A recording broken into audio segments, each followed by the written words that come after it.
Hello साथियों, नमस्कार। On 247 के ऑनलाइन प्लेटफॉर्म पे आपका बहुत बहुत स्वागत है। मेरे प्यारे साथियों, हम लगातार प्रयास कर रहे हैं कि आपको भारत के स्वतंत्रता आंदोलन से जुड़े हुए सभी क्रांतिकारियों से आपका परिचय करवाएं, उनके बारे में बताएं, ताकि आपके अंदर भी राष्ट्रवाद का भावना जगे। और ये सौभाग्य तो हम लोग को नहीं मिला कि हमें देश के आजादी के लिए लड़ पाए, लेकिन इस देश को सुरक्षित रख सके, इस देश को नए अंग्रेज से बचा सके, ये प्रयास है। और आप जो है सो विकास के रास्ते पे भारत चले, आपके अंदर सद्भावना का विकास हो कि देश को कैसे खूनों से सींचा है हमारे भगत सिंह, खुदीराम बोस, चंद्रशेखर आजाद जैसे लोगों ने, हजारों सेनानियों ने इस पे कुर्बानी दी है, तब ये जाकर के देश हमारा आज खड़ा हुआ है। और वहीं कुछ लोग इस सत्ता का नाजायज फायदा उठा करके केवल गरीब जनता का शोषण कर रहे हैं। तो आप भी किसी ऊंचे पद पे एक न एक दिन जाएंगे, तो आपके अंदर कहा जाता है ना, मानवता होना चाहिए। भ्रष्टाचार पे आप लगाम लगाएंगे, समस्याओं को दूर करेंगे, आम जनता के लिए कुछ करेंगे, तो इस तरह के भावना आपके अंदर जगे। इसी उद्देश्य से हम लगातार आपको सभी क्रांतिकारी के जीवन से आपका हम परिचय करवाएंगे, कोशिश रहेगा मेरा यह।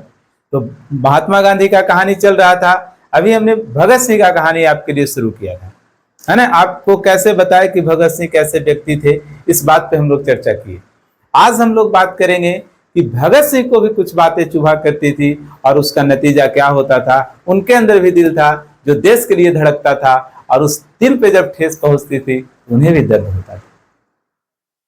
बात उन दिनों की है कि मीटिंग चल रही थी कि जनरल असेंबली जो था, असेंबली में बम फेंकने का, केंद्रीय असेंबली में किस बात पे बम फेंकना था। तो अंग्रेजों के द्वारा दो ऐसे बिल लाए जा रहे थे जो भारतीय स्वतंत्रता संग्राम में बाधा थे और क्रांतिकारियों का हक छीना जा रहा था। पब्लिक सेफ्टी बिल पे बात की जा रही थी, है ना। एक बिल ऐसा था जिसमें आप सभा नहीं कर सकते हैं, दूसरे बिल में आपको शक के आधार पर गिरफ्तार कर लिया जा सकता है। तो अब बात हो रही थी कैसे उस बिल को रोकना है। तो प्लान हो रही थी कि भाई वहां बम फेंकेंगे, लेकिन वो बम ऐसा फेंकेंगे, किसी को मारने का उद्देश्य नहीं था, केवल अंग्रेजों को अपनी बात सुनानी थी। बात तय हुआ। चंद्रशेखर आजाद भी मीटिंग में थे, भगत सिंह भी थे, बटुकेश्वर दत्त थे, सुखदेव थे, सभी लोग थे। जिम्मा सौंपा गया किसी अन्य व्यक्ति को। लोग चाहते थे भगत सिंह भी जाएं, चंद्रशेखर आजाद चाह रहे थे कि भगत सिंह नहीं जाए। उनको पता थी भगत सिंह की इंपॉर्टेंस क्या है। अभी भगत सिंह के क्रांतिकारी बातों को, विचारों को जन जन तक पहुंचाना था, और इसमें बहुत अच्छे लोकप्रियता हासिल कर चुके थे हमारे भगत सिंह।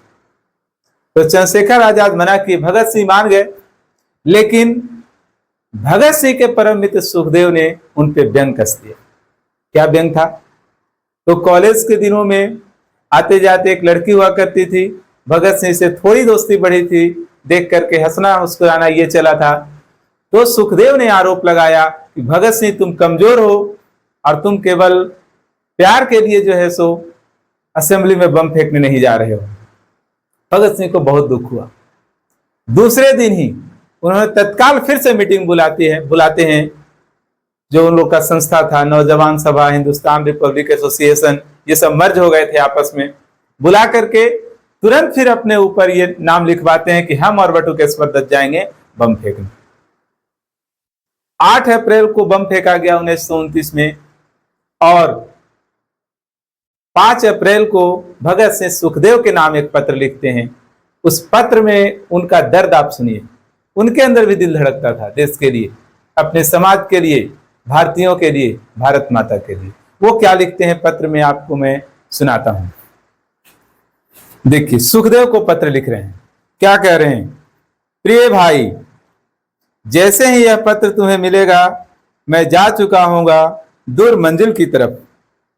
मैं तुम्हें विश्वास दिलाना चाहता हूं कि आज मैं बहुत खुश हूं, हमेशा से ज्यादा। मैं यात्रा के लिए तैयार हूं।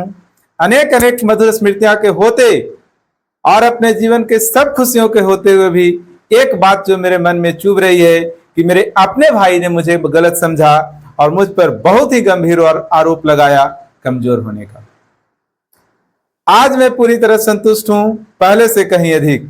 आज मैं महसूस करता हूं कि वह बात कुछ नहीं थी, एक गलतफहमी थी। मेरे खुले व्यवहार को मेरा बातनीपन समझा गया और मेरी आत्म स्वीकृति को मेरी कमजोरी। मैं कमजोर नहीं हूं, अपनों में से किसी से मैं कमजोर नहीं हूं, यह केवल तुम्हारी गलतफहमी है। ऐसा लिख रहे हैं भगत सिंह, दिल पे चोट लगी उनकी। भाई मैं साफ दिल से विदा होऊंगा, क्या तुम भी साफ होगे? यह तुम्हारी बड़ी दयालुता होगी, लेकिन ख्याल रखना कि तुम्हें जल्दबाजी में कोई कदम नहीं उठाना चाहिए। गंभीरता और शांति से तुम्हें काम को आगे बढ़ाना है। जल्दबाजी में मौका पा लेने का प्रयत्न न करना। जनता के प्रति तुम्हारा कुछ कर्तव्य है, उसे निभाते हुए काम को निरंतर सावधानी से करते रहना। सलाह के तौर पे मैं यही कहना चाहूंगा, शास्त्री मुझे पहले से ज्यादा अच्छे लग रहे हैं। मैं उन्हें मैदान में लाने की कोशिश करूंगा, बशर्ते कि वह स्वेच्छा से। और साफ साफ यह बात निश्चित रूप से एक अंधेरे भविष्य के प्रति समर्पित होने के तैयार होना चाहिए। उन्हें दूसरे लोगों के साथ मिलने दो, उनके हाव भाव का अध्ययन होने दो। यदि वे ठीक भावना से अपना काम करेंगे, उपयोगी और बहुमूल्य सिद्ध होगी। लेकिन जल्दी ना करना, तुम स्वयं अच्छे निर्णायक होगे। जैसी सुविधा हो वैसी व्यवस्था करना। आओ भाई, अब हम खुश हो ले। क्या प्यार था, क्या स्नेह था सुखदेव के लिए। खुशी के वातावरण में यह कह सकता हूं कि जिस प्रश्न पर हमारी बहस है, उसमें अपना पक्ष लिए बिना मैं नहीं रह सकता। मैं पूरे जोर से कहता हूं कि मैं आशाओं और आकांक्षाओं से भरपूर हूं और जीवन की आनंदमयी रंगीनियों से ओतप्रोत हूं, पर आवश्यकता के वक्त सब कुछ कुर्बान कर सकता हूं और यही वास्तविक बलिदान है। ये चीजें कभी मनुष्य के रास्ते में रुकावट नहीं बन सकती, बशर्ते कि तुम वह मनुष्य हो। निकट भविष्य में भी तुम्हारे प्रत्यक्ष प्रमाण मिल जाएगा, तुम्हें जल्द पता चल जाएगा कि मैं क्या था। ऐसा कह रहे हैं हमारे भविष्य। किसी व्यक्ति के चरित्र के बारे में बातचीत करते हुए एक बात सोचनी चाहिए कि क्या प्यार कभी किसी मनुष्य के लिए सहायक सिद्ध हुआ है। मैं आज इस प्रश्न का उत्तर देता हूं, हाँ, वो मेजनी था। मेजनी आपने 9-10 में पढ़ा होगा, इटली के क्रांति में उनका जो योगदान है इटली के एकीकरण में। तुमने अवश्य पढ़ा होगा कि अपनी पहली विद्रोही सफलता मन को कुचल डालने वाली हार, मरे हुए साथियों की याद वह बर्दाश्त नहीं कर सकता था। वह पागल हो जाता, वह आत्महत्या कर लेता, लेकिन अपनी प्रेमिका के एक ही पत्र से वह यह नहीं किया किसी एक से मजबूत हो गया, बल्कि सबसे अधिक मजबूत हो गया। ये रोल होता है प्रेमिका का। प्रेम गलत नहीं है, बल्कि आपके आचरण और विचार सिद्ध होना चाहिए, पवित्र प्यार होना चाहिए। भगत सिंह कहते हैं, जब तक प्यार के नैतिक स्तर का संबंध है, मैं यह कह सकता हूं कि यह अपने में कुछ नहीं है सिवाय एक आवेग की, लेकिन यह एक पाशविक वृत्ति नहीं, एक मानवीय अत्यंत मधुर भावना है। प्यार अपने आप में कभी भी पाशविक वृत्ति नहीं है। प्यार तो हमेशा मनुष्य के चरित्र को ऊपर उठाता है। सच्चा प्यार कभी भी गढ़ा नहीं जा सकता, वह अपने ही मार्ग से आता है, लेकिन कोई नहीं कह सकता कि वह कब आए। हाँ, मैं यह कह सकता हूं कि एक युवक और एक युवती आपस में प्यार कर सकते हैं और वे अपने प्यार के सहारे अपने आवेगों से ऊपर उठ सकते हैं, अपनी पवित्रता बनाए रख सकते हैं। मैं यहाँ एक बात साफ कर देना चाहता हूं कि जब मैंने कहा था कि प्यार इंसान की कमजोरी है, तो एक साधारण आदमी के लिए कहा था। जिस स्तर के आम आदमी होते हैं, वह एक अत्यंत आदर्श स्थिति है जहां मनुष्य प्यार, घृणा आदि के आवेग पर काबू पा लेगा, जब मनुष्य अपने कार्यों का आधार आत्मा के निर्देश को बना लेगा। लेकिन आधुनिक समय में कोई बुराई नहीं है, बल्कि मनुष्य के लिए अच्छा और लाभदायक है। मैंने एक आदमी से प्यार की निंदा की है, पर वह भी एक आदर्श स्तर पर। इसके होते हुए मनुष्य में प्यार की गहरी भावना होनी चाहिए, जिसे कि वह एक ही आदमी में सीमित न कर दे, बल्कि विस्मय रखे। मैं सोचता हूं मैंने अपनी स्थिति अब स्पष्ट कर दी है। एक बात मैं तुम्हें बताना चाहता हूं कि क्रांतिकारी विचारों के होते हुए हम नैतिकता के संबंध में आर्य समाजी ढंग की कट्टर धारणा नहीं अपना सकती। हम बढ़ चढ़ कर बात कर सकते हैं और इसे आसानी से छिपा सकते हैं, पर असल जिंदगी में हम झट थर-थर कांपना शुरू कर देते हैं।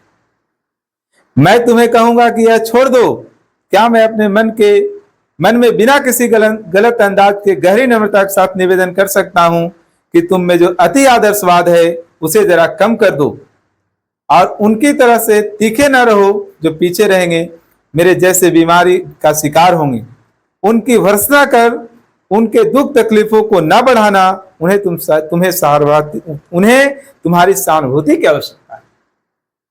क्या मैं आशा कर सकता हूं किसी खास व्यक्ति से द्वेष रखे बिना तुम उनके साथ हमदर्दी करोगे जिन्हें उसके सबसे अधिक जरूरत है। लेकिन तुम तब तक इस बात को नहीं समझ सकते जब तक तुम स्वयं उस चीज का शिकार न बनो। मैं यह सब क्यों लिख रहा हूं? मैं बिल्कुल स्पष्ट होना चाहता था। मैंने अपना दिल साफ कर लिया है। तुम्हारी हर सफलता और प्रसन्न जीवन की कामना से, तुम्हारा भाई भगत सिंह। ऐसे जवाब देते थे, आज के नेताओं के जैसे नहीं जो सत्ता लोभी हैं। इनके जवाब से विरोधी भी संतुष्ट हो जाते थे और सही गलत का फैसला कर लेते थे। आगे मैं और भी आपको कहानी बताऊंगा भगत सिंह के पत्र के माध्यम से, जिसे आप सुने और अपने अंदर इसे सम्मानित करने का प्रयास करें और एक मजबूत भारत, संगठित भारत, अखंड भारत के निर्माण में आप सहयोग दें। जय हिंद, जय भारत, इनकलाब जिंदाबाद।